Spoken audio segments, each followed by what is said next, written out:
विश्वामित्र और मेनका के प्रेम मिलन और शारीरिक मिलन की ये पूर्ण कथा यहाँ सुनिए। शकुंतला दुष्यंत से कहती है, महर्षि कण्व ने पूर्वोक्त ऋषि से शेष वृत्तांत इस प्रकार कहा। आपको याद होगा इससे पिछले अंक में शकुंतला अपनी माँ मेनका अप्सरा और अपने पिता ऋषि विश्वामित्र के प्रेम मिलन के विषय में और अपने जन्म के विषय में राजा दुष्यंत को बता रही है। तो मैं आगे की कथा कह रहा हूँ।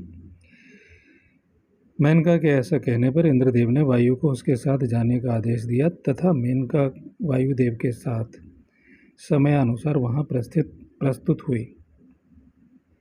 यहाँ प्रस्थित हुई शब्द है। प्रस्थित यानी कि पहली पूर्व योजना के अनुसार वहाँ उपस्थित होना।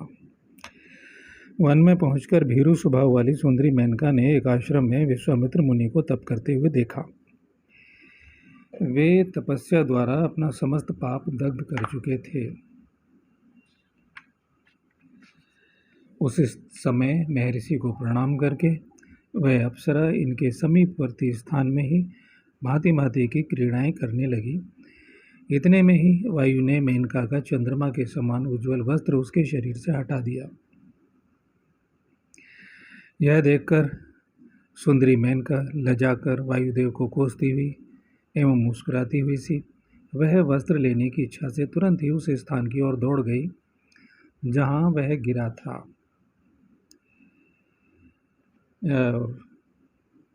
आप समझ गए होंगे, एक योजना थी।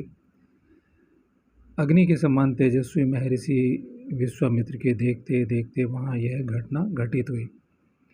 वह अनिद्य सुंदरी विषम परिस्थिति में पड़ गई थी और घबरा कर वस्त्र लेने की इच्छा कर रही थी। उसका रूप सौंदर्य अवर्णनीय था। तरुणावस्था भी अद्भुत थी।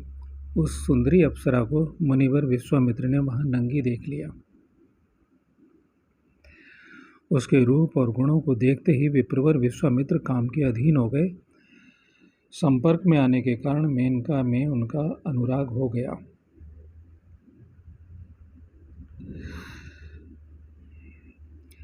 उन्होंने मेनका को अपने निकट आने का निमंत्रण दिया। अनिद्य सुंदरी मेनका तो यही चाहती थी। उनसे संबंध स्थापित करने के लिए वह राजी हो गई। तदंतर वे दोनों वहाँ सुदीर्घ काल तक इच्छानुसार विहार तथा रमण करते रहे। वह महान काल उन्हें एक दिन के समान प्रतीत हुआ। काम और क्रोध पर विजय न पा सकने वाले उन सदा क्षमाशील महर्षि ने दीर्घ काल से उपार्जित की हुई तपस्या को नष्ट कर दिया। तपस्या का क्षय होने से मुनि के मन में मोह छा गया। तब मेनका का काम तथा राग के वशीभूत हुए मुनि के पास गई। मुनि के पास गई। ब्राह्मण फिर मुनि ने मेनका के गर्भ से हिमालय के रमणीय शिखर पर मालिनी नदी के किनारे शकुंतला को जन्म दिया। मेनका का काम पूरा हो चुका था। वह उस नवजात गर्भ को मालिनी नदी के तट पर छोड़कर तुरंत इंद्रलोक को चली गई। सिंह और व्याघ्रों से भरे हुए निर्जन वन में उस शिशु को रोते हुए देख शकुंत पक्षियों ने उसे सब ओर से अपने पांखों द्वारा ढक लिया, जिससे कच्चे मांस खाने वाले गीध यानी जो गिद्ध हैं आदि जीव वन में इस कन्या की हिंसा न कर सकें। इस प्रकार वहाँ शकुंत ही मेनका कुमारी की रक्षा कर रहे थे। उसी समय आचमन करने के लिए जब मैं मालिनी के तट पर गया तो देखा। ये कौन कह रहे हैं? कण्व ऋषि कह रहे हैं। कण्व ऋषि किससे कह रहे हैं? अपने एक अन्य ऋषि को कथा सुना रहे हैं। किसकी सुना रहे हैं?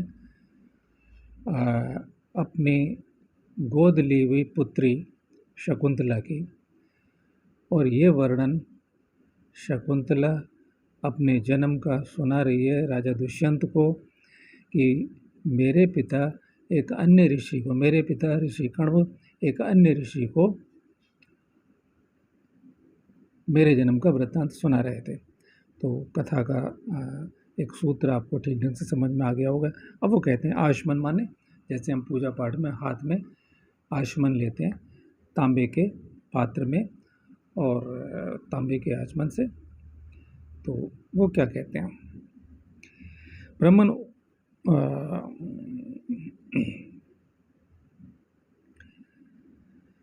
उसी समय आचमन करने के लिए जब मैं मालिनी नदी के तट पर गया तो यह रमणीय निर्जन वन में पक्षियों से घिरी हुई सो रही है। यानी यह कौन शकुंतला। मुझे देखते ही वे सब पक्षी, मधुर भाषी पक्षी मेरे पैरों में गिर गए और सुंदर वाणी में इस प्रकार कहने लगे। पक्षी बोले, ब्राह्मण यह विश्वामित्र की कन्या है, आपके यहाँ धरोहर के रूप में आई है, आप इसका पालन पोषण कीजिए। कौशिकी के तट पर हुए आपके सखा विश्वामित्र काम और क्रोध को नहीं जीत सके थे। आप दयालु हैं, इसलिए उनकी पुत्री का पालन कीजिए। इस प्रकार पक्षियों ने कहा। और ऋषि मुनि तो सबकी भाषा जानते ही हैं। आज भी आपने देखा होगा, कुत्ते हैं, कबूतर हैं, घोड़े हैं, सब समझदार, बहुत से प्रशिक्षित हो जाते हैं, बड़े बड़े काम करते हैं, मनुष्यों की भाषा समझते हैं। और जासूसी विभाग के कुत्ते तो शब्दों को समझते हैं। तो ये कोई आश्चर्य की बात नहीं है। उन पक्षियों की भाषा ऋषि ने जान ली।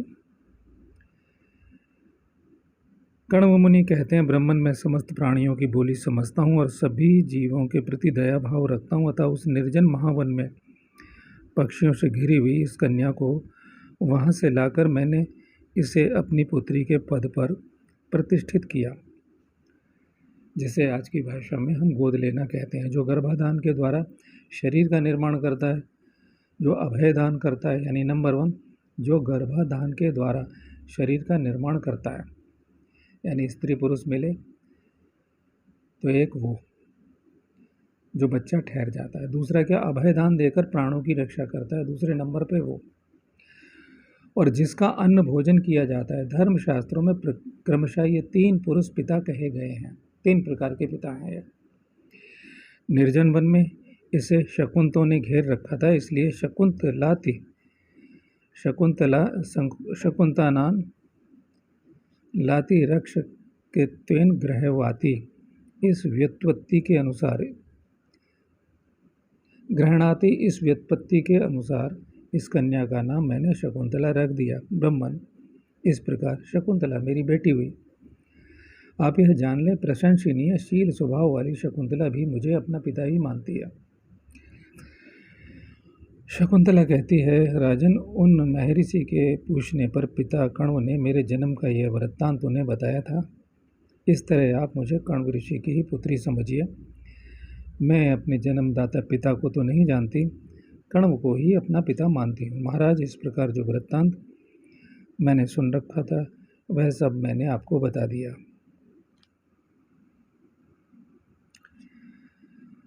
कल्याणी, तुम जैसी बातें कह रही हो, दुष्यंत बोले। उनसे भली भांति स्पष्ट हो गया कि तुम क्षत्रिय कन्या हो, क्योंकि विश्वामित्र मुनि जन्म से तो क्षत्रिय ही हैं। सुश्रोणी, मेरी पत्नी बन जाओ। बोलो, मैं तुम्हारी प्रसन्नता के लिए क्या करूं। आज के लिए इतना ही। ओम तत्सत। अगले अंक में इन दोनों का कैसे शारीरिक मिलन होता है और ये कैसे राजा के प्रेम निवेदन को मान जाती है शकुंतला, अपना शरीर समर्पण कर देती है राजा दुष्यंत को।